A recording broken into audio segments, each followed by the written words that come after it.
Welcome to the Feed Your Soul with Kim podcast. I'm Kim McLaughlin, your host. We have a great topic today where we're talking about mindfulness. This is a recording from my recent Food Freedom Live where I talked over 3 days about all things having to do with emotional eating. This is the third day, and I promise you will get a lot out of it. Mindfulness is one of my favorite topics because it's something I do literally for myself every day. Have a listen. Thanks.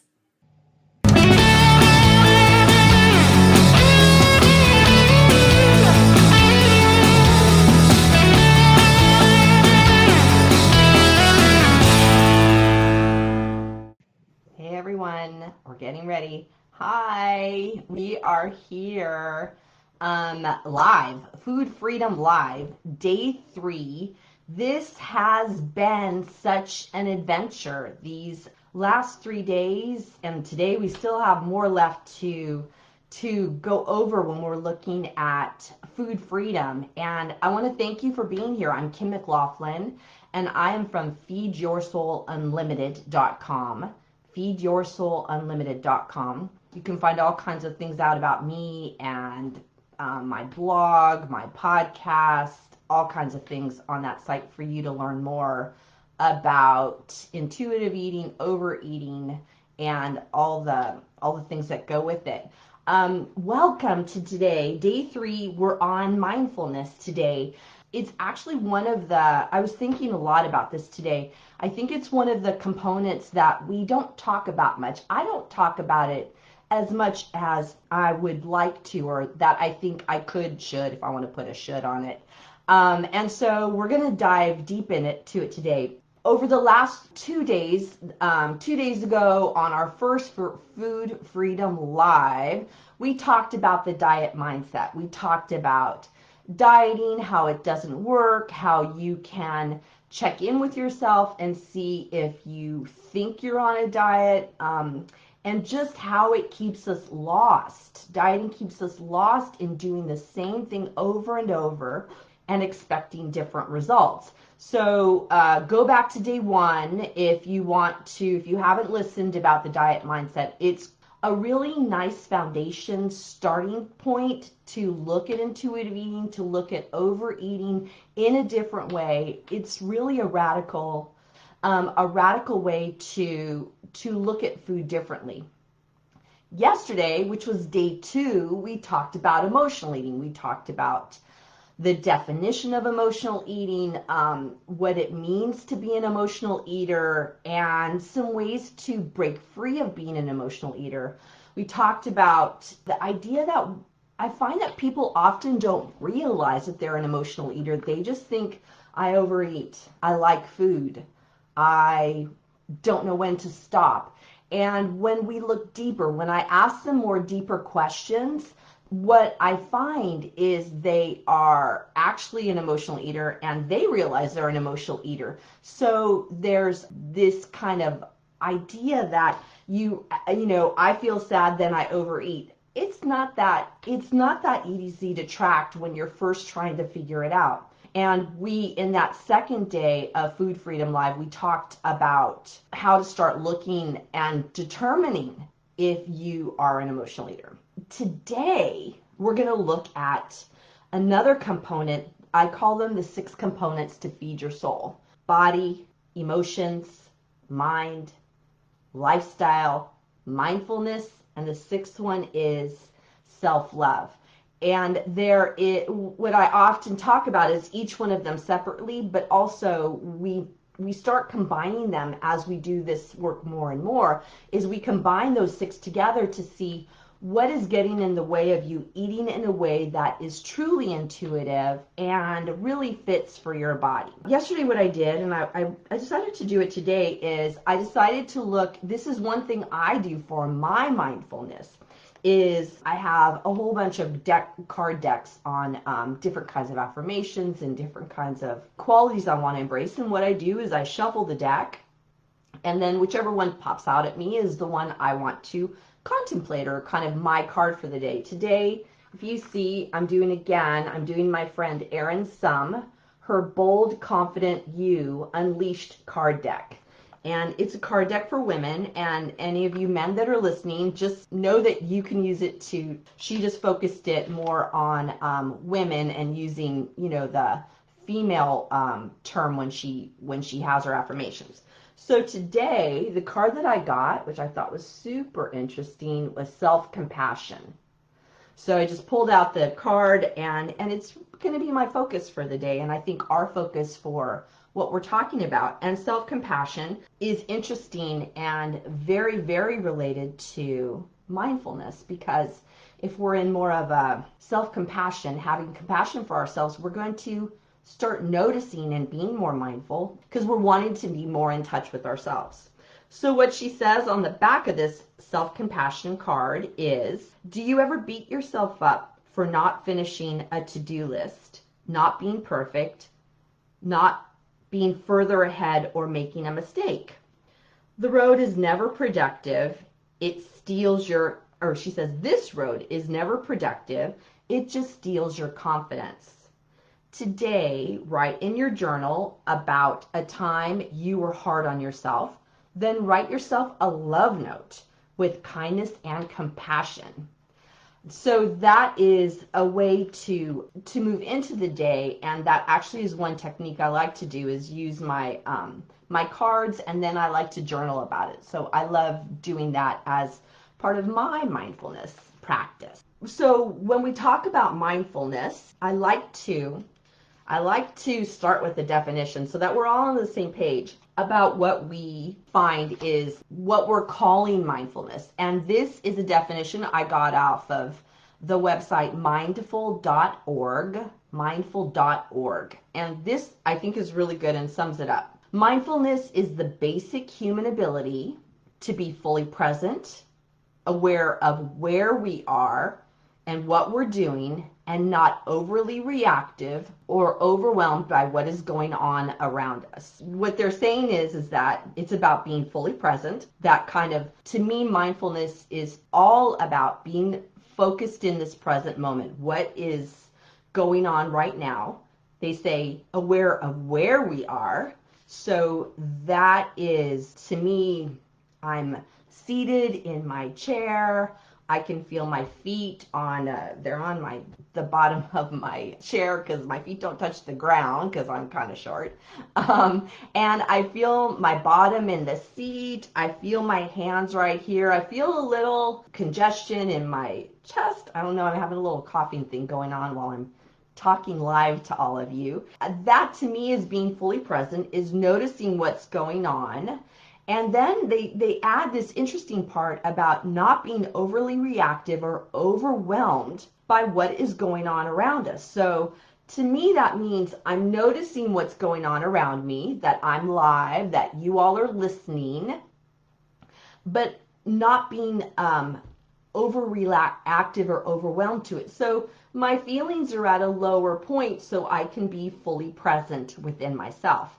And I like that definition because it takes that kind of mind, body, spirit kind of idea to it. Today we're going to actually talk more about mindfulness. I think about mindfulness, there are kind of two components to mindfulness, and part of it is the body-mind focus, and part of it is the spiritual focus. A lot of times when I talk about mindfulness and think about mindfulness, I go to the spiritual perspective, and I didn't say religious, I said spiritual perspective. But today I want to really focus more in on what it means in our body and in our mind to be mindful, what that would look like. Why would we want to be mindful? Why would we want to be mindful? Mindfulness is one of the best ways to reduce stress. Anything that's going on, being mindful reduces stress. And what we're going to do later is really go into how we become more mindful, but that is one of the best reasons I found for being mindful, is it reduces stress. The other thing that mindfulness does, is it increases our ability to be an intuitive eater. We've been talking over these 3 days about intuitive eating. All the components, all the things I talk about is moving off of the diet and into what we call intuitive eating. And intuitive eating is that being in your body. So imagine, why would we want to be mindful to increase intuitive eating? So then we're more in our body when we eat. We're more in our body to notice if we're hungry, to notice if we're full, to notice if we're distracted, to notice if we're uncomfortable. What I know happens, and this is from years and years and years of working with people with overeating issues, and also myself, is that when we are mindlessly eating mindlessly, we are, what I call it is being like outside of our body, where we're not fully embodied and we're outside of our body. And when we're outside of our body, that is when we're not paying attention to whether we're hungry, or whether we're full, or whether we need to stop, or even though this food tastes really delicious, my tummy says I'm done. My body says I'm done. When we're focused outside of our body, mindlessly eating, we're not focused on those internal cues that tell us it's time to stop. And why we want to intuitively eat is because when we were children, we knew how to eat intuitively. Children know when they're hungry. Children know when they're full. Children know, they close their mouths, right? They close their mouths when they're full. They will not eat more than what their body needs. And when they're hungry, they're crying. They're upset. They're saying, give me food now. It's like my husband will say sometimes with our daughter when she was young, he would say, she needs to wait. It's like, no, she's just a small child. And when her tummy says hungry, and she's going to cry and let us know. And that is intuitive eating, intuitively knowing what your body needs. And that's what we want to come back to. And mindfulness is one of the best ways to get us back in touch with our body so we can intuitively eat. So another reason why we want to have mindfulness is more peace. Sound good? Like, that to me is one of the best things I've found that is my reason for mindfulness, even beyond intuitive eating. I started at the 1st of January of 2022. I started doing a mindfulness practice every day. Every day. I just committed. It's not very long. It's a short, like 5-minute practice that I do every day. I do other things most days, but this one practice I'm doing every day. And I got to tell you, my ability to manage my life, my ability to manage stress, my ability to just know what to do has been increased exponentially since January 1, when I started doing a very short mindful practice every day. To me, that is one of the big reasons beyond reducing stress, intuitive eating.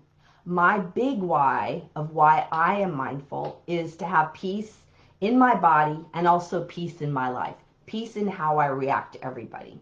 So if I haven't given you a good sell on mindfulness, I think any one of those, I think everybody could buy into as being important for them. If we're talking about what mindfulness is, why it's important, then we've got to go into, okay, Kim, how am I going to do this? How am I going to be more mindful? You might not want to do a daily mindful practice like I've been doing, and I'm fine with that.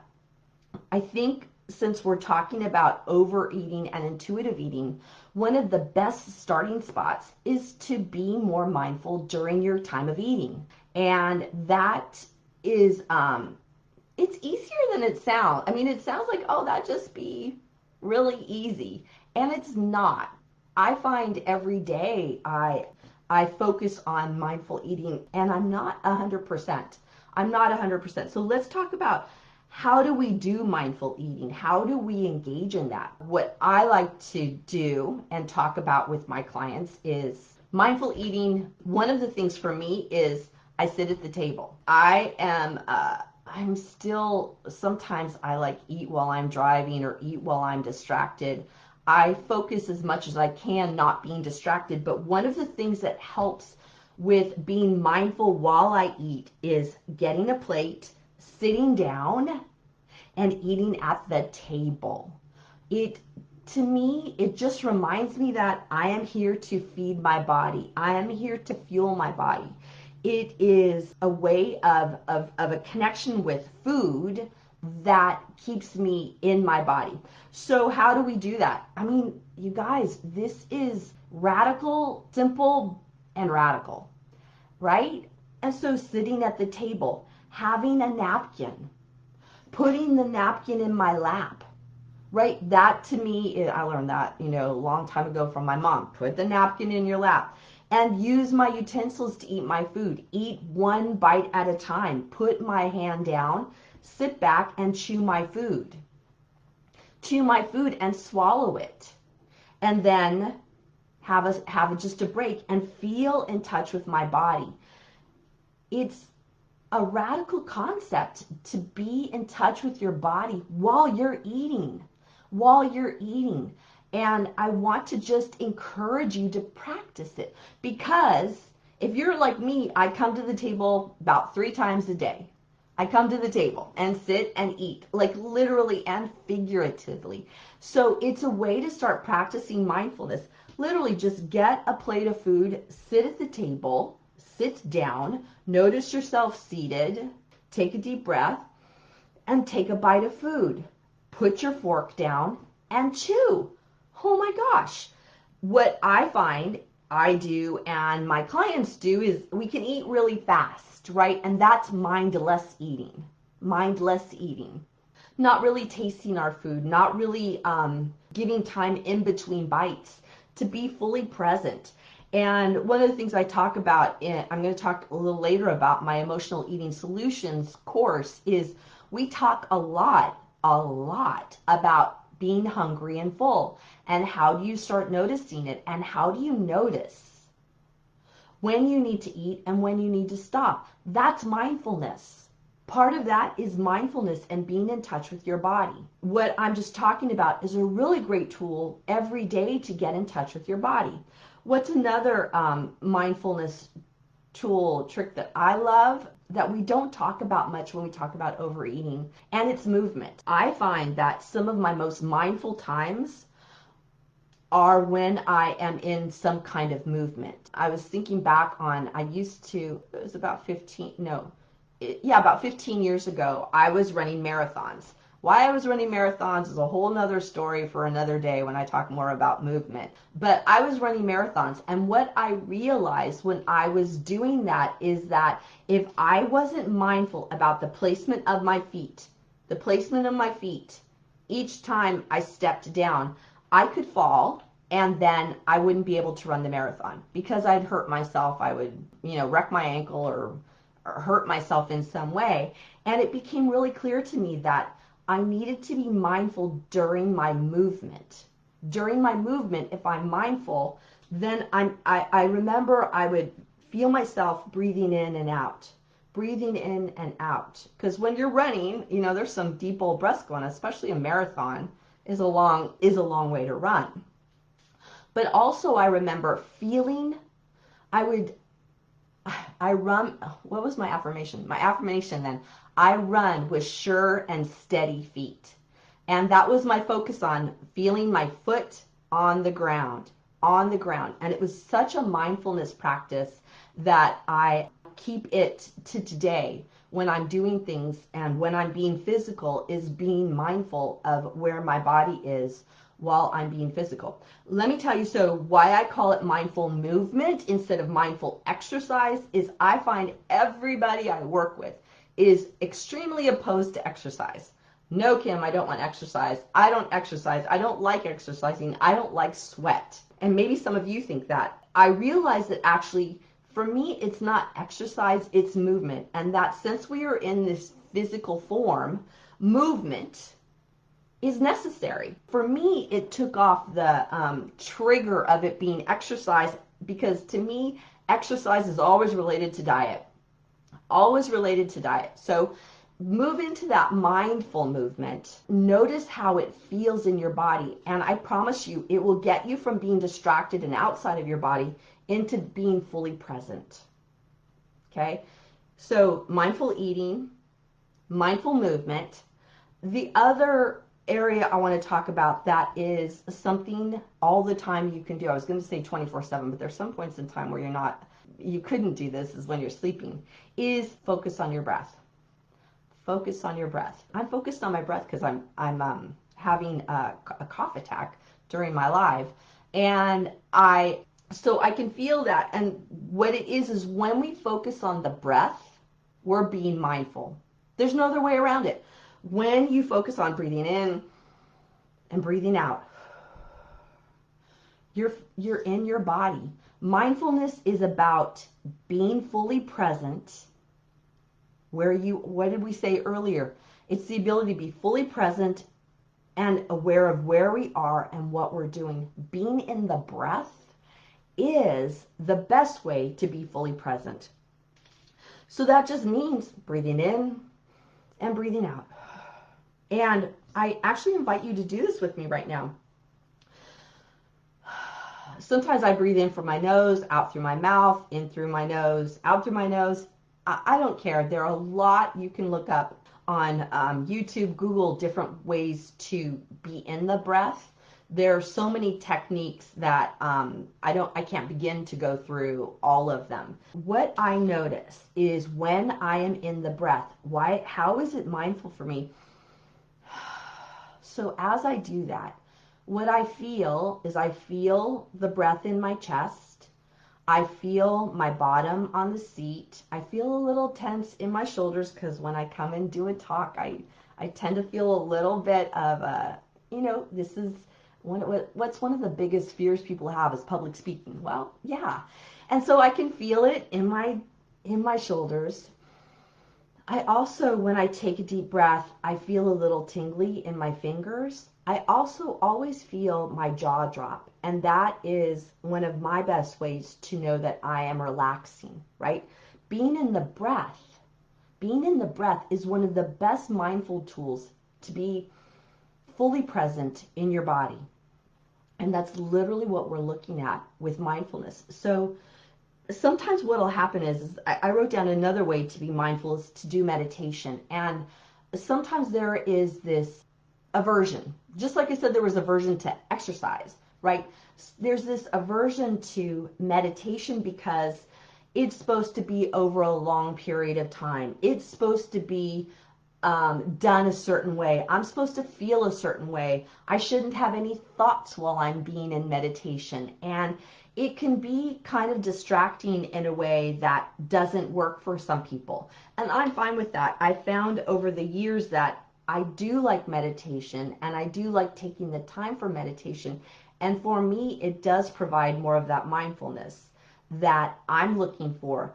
And what I'm telling you is that there's no prescription about how you reach mindfulness, right?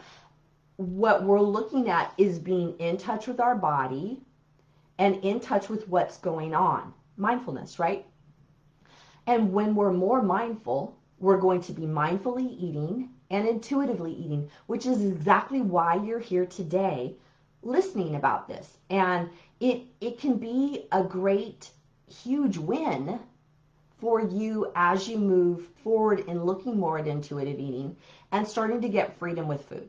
Okay? I encourage you to think of one way you can be mindful today. A meal, a breath, take a breath, and then allow yourself to feel in your body. It can be really soothing and a great way to look at food differently and be different, and also just be different in the world, okay? Mindfulness is one of the 6 feed your soul components that I talk about a lot, and I wanted to, during this live, I also want to make sure that you all know that you have a place to go, that if you're struggling with food, you need to do more than just come to this live. There has to be something more that you do, because you won't do anything different until you do something different. And part of this is the learning about the 6 components, which we do in my Emotional Eating Solutions self-study. It's an 8-week course that I have. We go over the 6 components in depth. And you really need to know about them in order to have peace with food, to have food freedom. And that's literally what we're all looking for. You wouldn't be here if that wasn't what you were looking for. Emotional Eating Solutions is a self-study course, like I said, 8 weeks long, gives you all the components and what you need to do.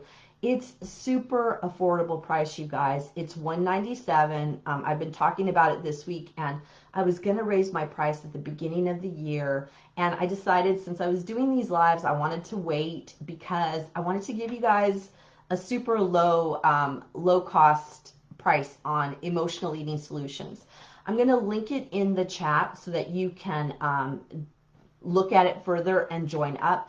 I know you're here for a reason, and I really thank you for joining me. If you're here today and you've watched all 3 days, thank you, thank you, thank you. If this is your first day, go back to listen to the other two lives. They were really good and helpful. Lots and lots and lots of important information. And I know that you have thousands of other places that you could be right now, and that you chose to be here tells me you're serious, tells me you think you have a problem with food and think you have a problem with overeating and you want something different. And I want to honor that, and I hope that you have some takeaways, or that you take the takeaways and do something with them. I'd love for you in the comments to tell me what you're going to do differently. You can also email me at info@feedyoursoulunlimited.com and let me know, what are your takeaways? What did you get from this? What did you like? I would also love it if you could share this video to your Facebook page. Let other people know that there's this information out here, and please share it with other people, because we've all got to stick, I call it the Red Rover technique, where we all link arm in arm, and we link arm in arm to look at food differently, because when we come to the table differently, we come to the table differently. And I want to support you in that. I want us to be supportive for each other. Thank you again for being on this live. I look forward to talking to you more. If you also want to, in the comments, tell me some other topics you want to have. I'm going to have more lives because I'm really enjoying talking with all of you. This is Kim McLaughlin from feedyoursoulunlimited.com. Thank you for joining us, and I look forward to talking to you soon. Bye all.